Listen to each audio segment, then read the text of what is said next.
ಹೋದ ವಿಡಿಯೋ ಇದು ಕಂಟಿನ್ಯೂ ಆಗಿರುತ್ತೆ. ಏನಪ್ಪ ಅಂದರೆ ದೇವಸ್ಥಾನ ಚೆನ್ನಾಗಿ ಮುಗಿಸ್ಕೊಂಡು ಬಂದು ಇವರು ನಮಗೆ ಅಲ್ಲಿ ಸಿಕ್ಕಿದೋ ಅಂಥವ್ರು ಆಯಿತಾ.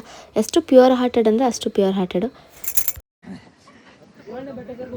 So guys finally 10 to 20 members ತುಂಬ ಧೈರ್ಯ ಮಾಡಿ ವಿಕೆ ಮೇಲೆ ಆಯಿತಾ.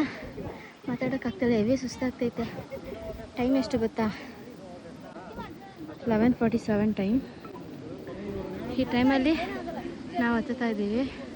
ಇಲ್ಲಿಂದ ಪ್ರಪಂಚ ನೋಡೋಕೆ ಏನು ಸಖತ್ತಾಗಿ ಕಾಣಿಸ್ತಿತ್ತೋ ಅಷ್ಟಕ್ಕಿಂತ ಜಾಸ್ತಿ ಭಯ ನಮ್ಮೆಲ್ಲರೂ ಅದೆಲ್ಲೂ ಇತ್ತು. ಯಾಕಂತ ಮುಂದೆ ಹೇಳ್ತೀನಿ ನೋಡಿ. ನಮ್ಮ ಅಕ್ಕನ ಡ್ರೀಮು ಫೈನಲಿ ಫುಲ್ಫಿಲ್ ಆಗಿದೆ. She is happy, I think so. I am too happy.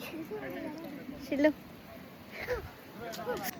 ಇಷ್ಟು ಲೇಟ್ ನೈಟಲ್ಲಿ ಇಷ್ಟು ಜನ ಭಯ ಅಲ್ಲಿ ಹೋಗ್ತಿದ್ದಾರೆ.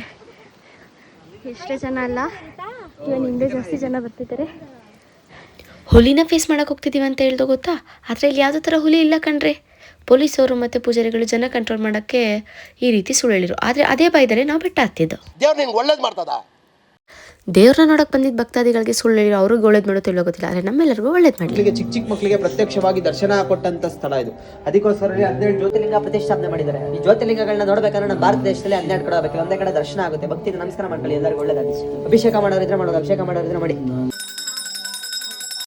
ಈ 12 ಜ್ಯೋತಿರ್ಲಿಂಗ ನೋಡೋದಕ್ಕೆ 12 ದೇಶಕ್ಕೆ ಹೋಗುವಂಥ ತಾಕತ್ತಂತೂ ನಮಗಲ್ಲ. ತಾಕತ್ತಂತಲ್ಲ, ಅಂಥ ಕೆಪಾಸಿಟಿ ಆ ದೇವ್ರು ನಮಗೆ ಕೊಟ್ಟು ಇಲ್ಲ. ಆ್ಯಂಡ್ ನೀವು ಯಾರು ಹೋದರೆ ವಿಡಿಯೋ ಮಾಡೋಕ್ಕೆ ನಾವು ದರ್ಶನ ತೊಗೊಳ್ತೀವಿ. ಆ್ಯಂಡ್ ನನ್ನ ಕೈಲಾಗಿದ್ದು ಈ ವಿಡಿಯೋ ಮಾಡೋಕ್ಕೋದಕ್ಕೆ ನೀವೂ ದರ್ಶನ ತೊಗೊಂಡು ಆಶೀರ್ವಾದ ತಗೊಳ್ಳಿ. ನಿಮಗೂ ಎಲ್ಲರ ಆಶೀರ್ವಾದ ಸಿಗಲಿ ಅಂತ ಕೇಳ್ಕೊಂಡಿದ್ದೀನಿ. ಟೆಂಪ್ರೇಚರ್ ತುಂಬ ಕೋಲ್ಡ್ ಆಗಿತ್ತು. ಟಾಪಲ್ಲಿ ನಾವಿದ್ದು. ಆ್ಯಂಡ್ ನಮ್ಮ ಅಕ್ಕ ಯಾವ ರೀತಿಯಾಗಿ ಎಕ್ಸೈಟ್ ಆಗಿದ್ಲು ಅನ್ನೋದನ್ನ ನೋಡಿ.